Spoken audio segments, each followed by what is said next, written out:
nama saya Cinta Wiska Kinanti Khairunisa. Saya sekarang akan menjelaskan tentang sejarah Museum Negeri Banten. Tahu nggak teman-teman, museum ini menempati pendopo Gubernur Banten yang sebelumnya digunakan sebagai kantor Gubernur Banten. Sebelumnya, bangunan ini digunakan sebagai Keresidenan Banten. Terbentuknya Provinsi Banten pada 4 Oktober 2000. Membuat gedung ini dialih fungsikan sebagai kantor pemerintah Provinsi Banten. Museum Negeri Provinsi Banten didirikan di lokasi bekas kantor residen Banten yang dikosongkan setelah pembangunan kantor Gubernur Banten yang baru.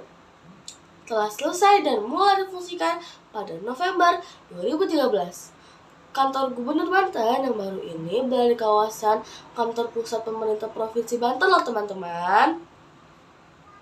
Pemilihan kantor residen Banten sebagai lokasi Museum Negeri Provinsi Banten didasari pada fakta bahwa kantor residen Banten merupakan bangunan cagar budaya.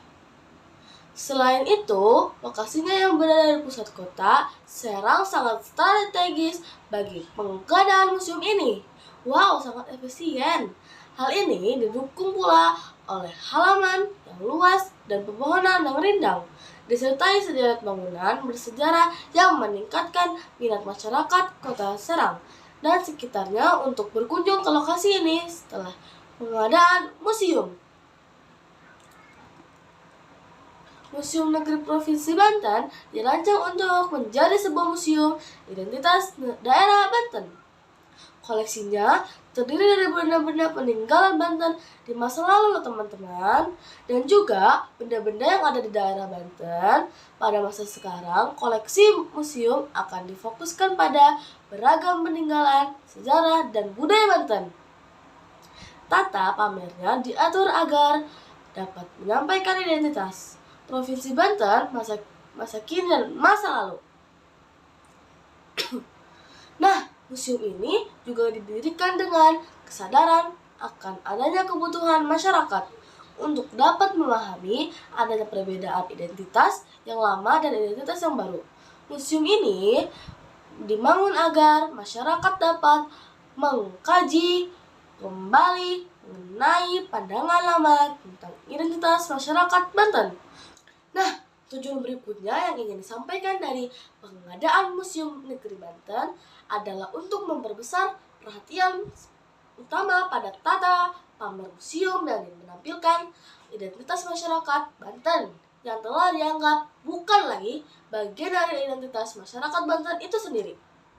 Tahu nggak teman-teman, selain itu pengadaan museum ini ditujukan untuk memperluas akses museum secara fisik maupun melalui informasi kepada masyarakat yang beragam di Provinsi Banten. Tujuan terakhir dari pendirian Museum Negeri Provinsi Banten adalah untuk membentuk dan memperkuat identitas budaya masyarakat Banten. Wah, tahu nggak teman-teman, koleksi Museum Negeri Banten dipajang di aula depan loh. Mulai dari keramik, peninggalan zaman kuno, keris pusaka, dan berbagai jenis arka hingga sebuah fosil badak bercula satu yang disimpan di dalam etalase kaca. Museum Negeri Banten telah memanfaatkan teknologi digital dalam bentuk hologram yang dapat menampilkan berbagai informasi sejarah secara audio visual. Melalui sistem tersebut, pengunjung dapat melihat dan mendengarkan berbagai informasi yang berkaitan dengan sejarah. Berikut adalah barang-barang yang ada di Museum Banten.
Pancasila lahir pada masa penjajahan Jepang ketika Indonesia sedang dalam proses menuju kemerdekaan pada tahun 1942.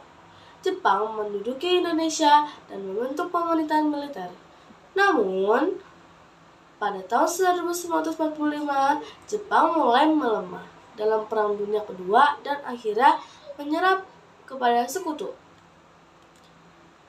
Pada tanggal 1 Maret 1945, pemerintah Jepang membentuk Badan Penyelidik Usaha Persiapan Kemerdekaan Indonesia, yaitu BPUPKI.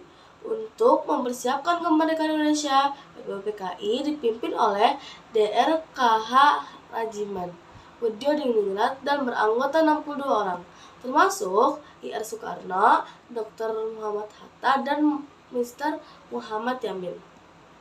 Pidato Soekarno pada tanggal 1 Juni 1945, Ir Soekarno membacakan pidato di hadapan BPUPKI. Dalam pidatonya, Soekarno mengusulkan 5 prinsip dasar negara, yaitu 1. Kebangsaan Indonesia, prinsip yang menekan pentingnya kesatuan dan persatuan bangsa Indonesia. Soekarno menekan bahwa Indonesia harus menjadi negara yang bersatu dan tidak terpecah belah. 2. Internasionalisme atau perikemanusiaan, prinsip yang menekankan pentingnya kerjasama internasional dan perikemanusiaan. Soekarno menekankan bahwa Indonesia harus menjadi bagian dari masyarakat internasional dan menghormati hak asasi manusia. 3. Mufakat atau demokrasi, prinsip yang menekan pentingnya musyawarah dan demokrasi dalam pengambilan keputusan. Soekarno menekan bahwa Indonesia harus menjadi negara demokrasi yang berdasarkan musyawarah dan mufakat. 4. Kesejahteraan sosial, prinsip yang menekankan pentingnya kesejahteraan sosial bagi seluruh rakyat Indonesia. Soekarno menekankan bahwa Indonesia harus menjadi negara yang sejahtera dan adil bagi seluruh rakyatnya. 5. Ketuhanan Yang Maha Esa, prinsip yang menekankan pentingnya kepercayaan kepada Tuhan Yang Maha Esa. Soekarno menekankan bahwa Indonesia harus menjadi negara yang beragama dan menghormati kepercayaan kepada Tuhan Yang Maha Esa. 5 prinsip kemudian dikenal sebagai Pancasila dan menjadi dasar negara Republik Indonesia. Pada tanggal 18 Agustus 1945, Panitia Persiapan Kemerdekaan Indonesia, yaitu PPKI, mengesahkan kepada sebagai dasar negara Republik Indonesia. Sekarang saya akan menjelaskan makna Pancasila. Pancasila memiliki makna yang sangat penting bagi bangsa Indonesia, yaitu sebagai pertama, dasar negara Republik Indonesia. Kedua, ideologi bangsa Indonesia. Ketiga, pedoman bagi pemerintah dan masyarakat Indonesia. Keempat, simbol kesatuan dan persatuan bangsa Indonesia. Dengan demikian, Pancasila menjadi bagian integral dari identitas bangsa Indonesia dan menjadi pedoman bagi pembangunan bangsa.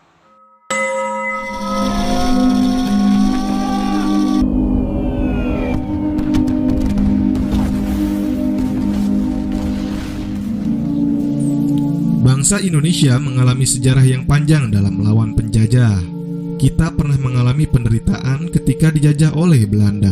Sejarah juga mencatat kekalahan Belanda oleh Jepang dalam Perang Asia Timur Raya atau yang disebut dengan Perang Pasifik, menyebabkan bangsa Indonesia dijajah oleh Jepang.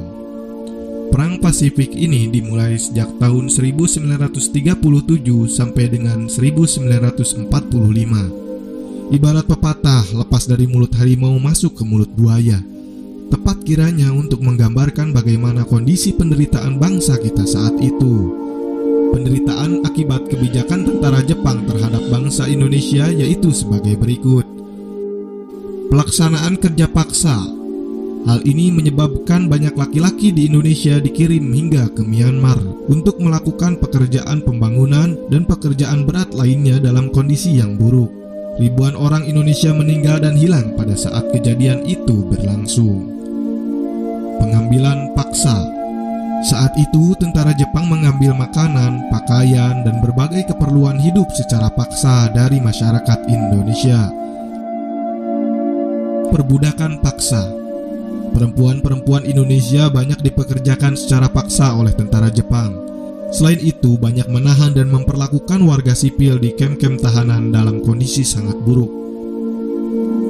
Jepang mulai menguasai wilayah Indonesia setelah Belanda menyerah di Kalijati, Subang, Jawa Barat pada tanggal 8 Maret 1942. Kedatangan Jepang semula disangka baik oleh Indonesia. Banyak semboyan dikumandangkan oleh Jepang seperti Jepang Pelindung Asia, Jepang Pemimpin Asia, dan Jepang Cahaya Asia. Kenyataan sejarah menunjukkan bahwa Jepang tidak berbeda dengan Belanda, yaitu meneruskan penjajahan atas bangsa Indonesia. Kemenangan Jepang di Asia tidak bertahan lama.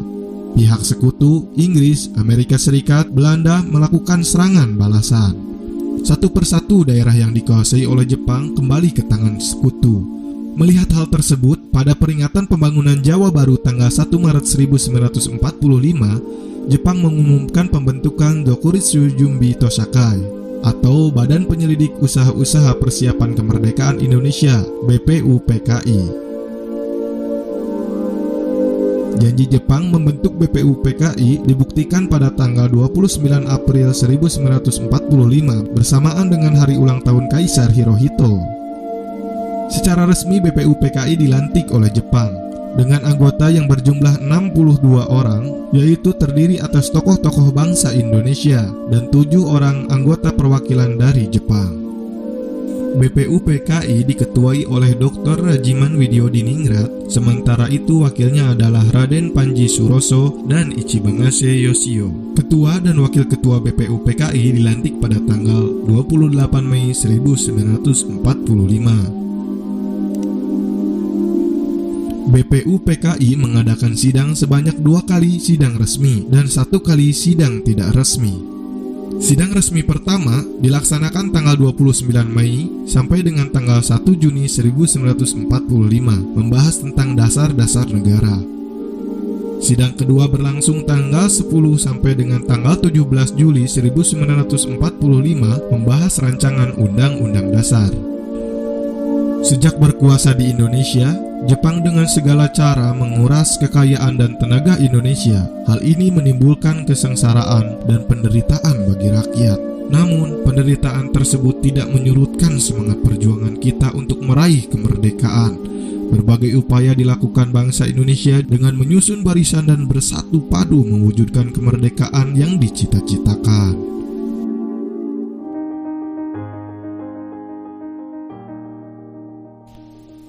Sidang BPUPKI pertama dilaksanakan selama 4 hari, mulai dari tanggal 29 Mei sampai dengan tanggal 1 Juni 1945. Agenda sidang pertama BPUPKI adalah membahas tentang bentuk negara, filsafat negara, dan dasar negara.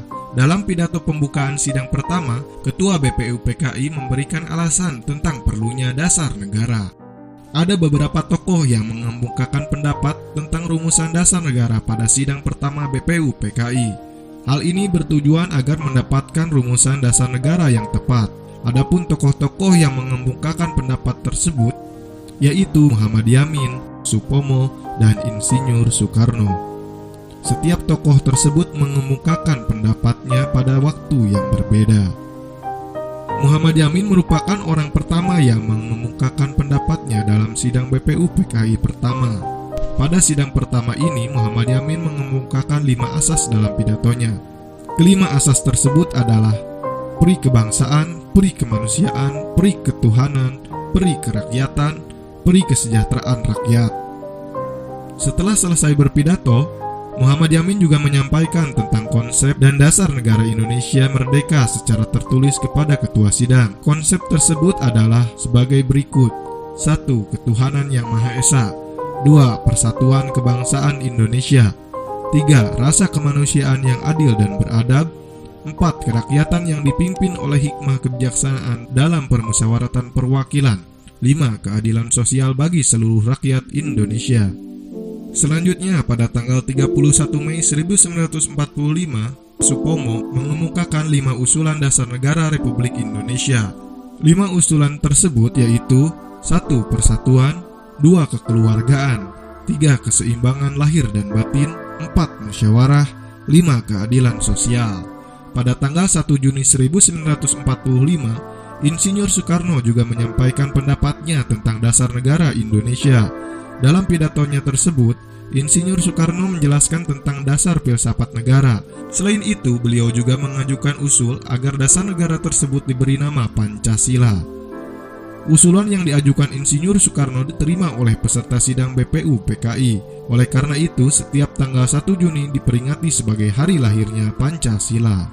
Berikut adalah rumusan dasar negara yang diusulkan oleh Insinyur Soekarno.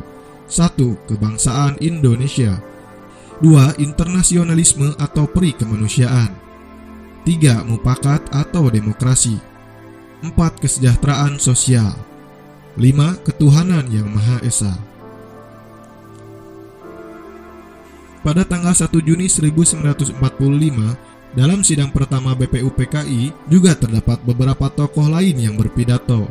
Setelah itu, BPU PKI mengalami masa reses persidangan, periode jeda atau istirahat selama 1 bulan lebih. Masa persidangan BPU PKI yang pertama ini dikenang sebagai detik-detik lahirnya Pancasila. Pertemuan tidak resmi BPU PKI. Pada sidang BPU PKI yang pertama, belum ditentukan kesepakatan tentang dasar negara Republik Indonesia. Oleh karena itu, dibentuklah Panitia 8 yang bertugas menampung berbagai usulan dasar negara dan memeriksanya. Panitia 8 lalu melaporkan hasil kerjanya dalam sidang pleno BPU PKI. Selanjutnya, Panitia 8 mengadakan sidang atau pertemuan tidak resmi dengan anggota BPU PKI yang tinggal di Jakarta. Dalam sidang ini dibentuklah Panitia 9. Panitia tersebut dinamakan Panitia 9 karena anggotanya terdiri atas 9 orang. Panitia 9 bertugas membahas dan menelaah berbagai usulan yang telah ditampung oleh Panitia 8. Panitia 9 disebut juga Panitia Kecil. Adapun susunan keanggotaan Panitia 9 adalah sebagai berikut. Pembentukan Panitia 9 bertujuan untuk menjembatani perbedaan antara golongan nasionalis dan golongan Islam tentang rumusan dasar negara bagi Indonesia merdeka. Setelah melaksanakan perundingan dengan 4 orang wakil golongan kebangsaan dan 5 orang wakil golongan keagamaan, pada tanggal 22 Juni 1945, Panitia 9 mencapai kesepakatan luhur. Selain itu, Panitia 9 juga menyusun naskah yang akan digunakan sebagai teks proklamasi. Namun, naskah tersebut menjadi rancangan pembukaan hukum dasar Undang-Undang Dasar Negara yang dikenal dengan nama Piagam Jakarta atau Piagam Center. Istilah Piagam Jakarta tersebut dikemukakan oleh Muhammad Yamin. Insinyur Soekarno menyebutnya dengan Muqaddimah. Sedangkan Sukiman Wirjo Sanjoyo menyebutnya Gentleman's Agreement. Sidang BPU PKI kedua. Sidang BPU PKI kedua berlangsung tanggal 10 Juli sampai 17 Juli 1945. Agenda sidang BPU PKI kedua adalah membahas tentang bentuk negara, wilayah negara, kewarganegaraan, rancangan undang-undang dasar, ekonomi dan keuangan, perbelanjaan negara, serta pendidikan dan pengajaran. Pada sidang kedua ini dibentuk beberapa panitia. Salah satunya adalah Panitia Perancang Undang-Undang Dasar yang diketuai oleh Insinyur Soekarno. Panitia Perancang Undang-Undang Dasar mengadakan sidang pada tanggal 13 Juli 1945. Perumusan dasar negara Indonesia berakhir dalam sidang BPU PKI yang kedua. Selesai melaksanakan tugasnya, BPU PKI dibubarkan pada tanggal 7 Agustus 1945. Sebagai gantinya dibentuklah Panitia Persiapan Kemerdekaan Indonesia (PPKI). Sekian dari saya, karena saya telah menjelaskan tentang Museum Negeri Banten dan sejarah lahirnya Pancasila. Semoga ilmu ini bermanfaat untuk kalian di rumah ya. Assalamualaikum warahmatullahi wabarakatuh. Bye-bye.